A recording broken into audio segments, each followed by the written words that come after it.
네, 경기도 안산 대부도 방조제 시신 사건의 용의자 여전히 오리무중인 가운데 어제 나머지 시신이 발견됐습니다. 피해자의 신원을 밝혀내는 것은 이제 시간 문제라는 지적인데요. 수사가 급물살을 탈 수 있을지 주목되고 있습니다. 오늘은 김복준 한국범죄학연구소 연구위원과 함께 이야기 나눠보겠습니다. 안녕하세요. 안녕하세요. 예, 먼저 주제요 함께 보여주시죠. 네, 안산 방조제 상반신 시신 어제 발견이 됐습니다. 하반신 시신이 발견된 곳에서 그다지 멀지 않은 곳에서 발견이 됐더군요. 이제 저번에 발견됐던 데하고 이제 한 12km 정도 떨어졌는데요.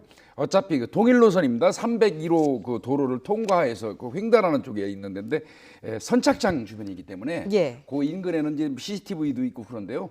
이제 문제는 이 범인이 그 차를 타고 가면서 차례차례 유기를 한 것인지 아니면 어느 일정한 부분에 따로따로 그 물에 흘렸는데 그게 이제 그 조수간만의 차이라든지 물의 그 흐름에 의해서 그 지금 발견된 장소에서 발견이 된 건지 그 부분은 이제 좀 조사를 해봐야 할 것 같습니다. 이게 이제 물에 떠밀려서 내려왔을 수도 있다는 말씀이시군요.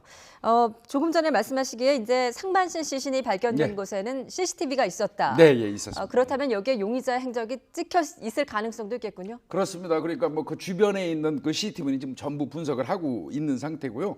일단은 그 먼저 발견됐던 하반신하고 어제 발견된 상반신은 동일인으로 지금 추정은 됩니다. 뭐 국가원에서 이제 결국 DNA로 동일인이라고 이제 판정이 내리기 전까지는 이제 유보하고 있는 입장이지만 경찰에서는 내부적으로는 이제 같은 사람으로 보고 있습니다.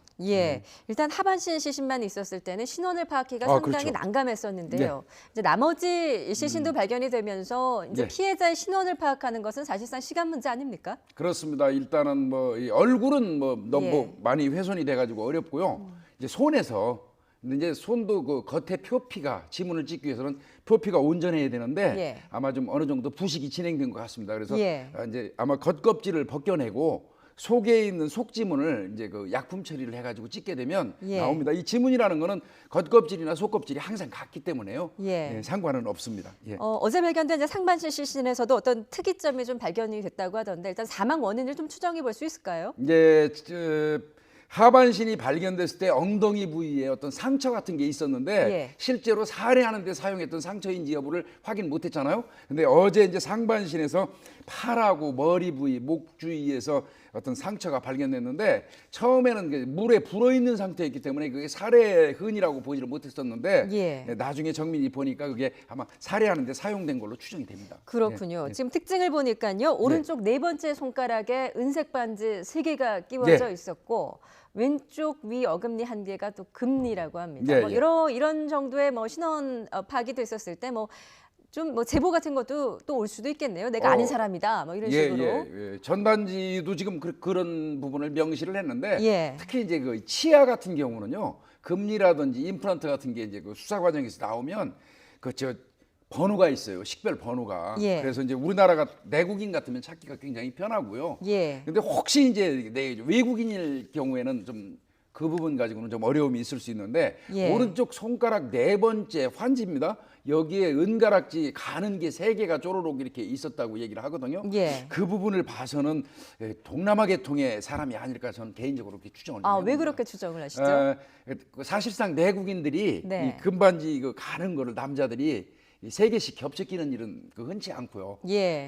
베트남이나 동남아 쪽에 그런 문화는 상당히 많거든요. 그렇군요. 거기에다가 이제 발견된 그 어떤 사체의 신장을 보면 뭐 생각보다 굉장히 작지 않습니까?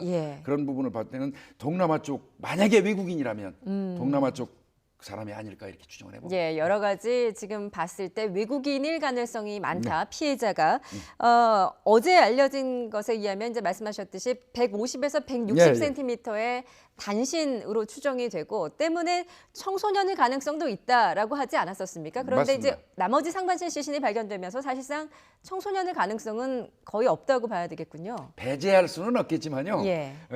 그래도 아무래도 이제 왜 그러냐면 그 하반신에서 허벅지 근육이 유난히 발달돼 있었거든요. 예. 그리고 이제 밑에 채모가 있지 않습니까? 그런 채모 상태나 하반신의 그 어떤 근육 발달 상태를 볼 때는 청소년보다는 성인에 가깝다고 보여지는데요.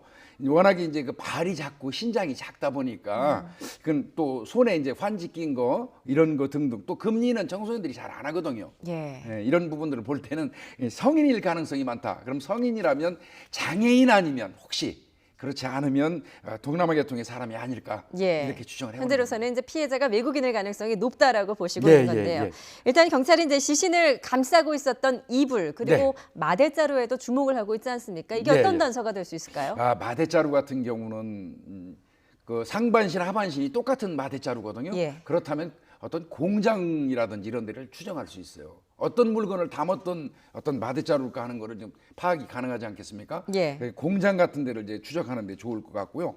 이불에서는 이제 혹시 이 죽은 사람이나 이 가해자가 만지는 과정에서 예. 생활 반응이 혹시 나올 수도 있거든요. 생활 반응이란 게 이제 뭔가요? DNA라든지 땀, 예. 뭐 체액이 묻어 있을 수 있는데 다만 좀 문제가 되는 건 물에 잠겨 있어가지고 DNA 같은 거 도출하는 게 좀 애로사항은 있어요. 그런데 예. 이제 정밀하게 뭐 파괴 검사를 한다든지 이러면 나오는 경우도 왕왕 있긴 합니다. 아, 그렇군요. 예. 일단 DNA 검출이 될지 피의자의 DNA 검출이 될지 좀 지켜봐야 예, 될 예. 부분입니다.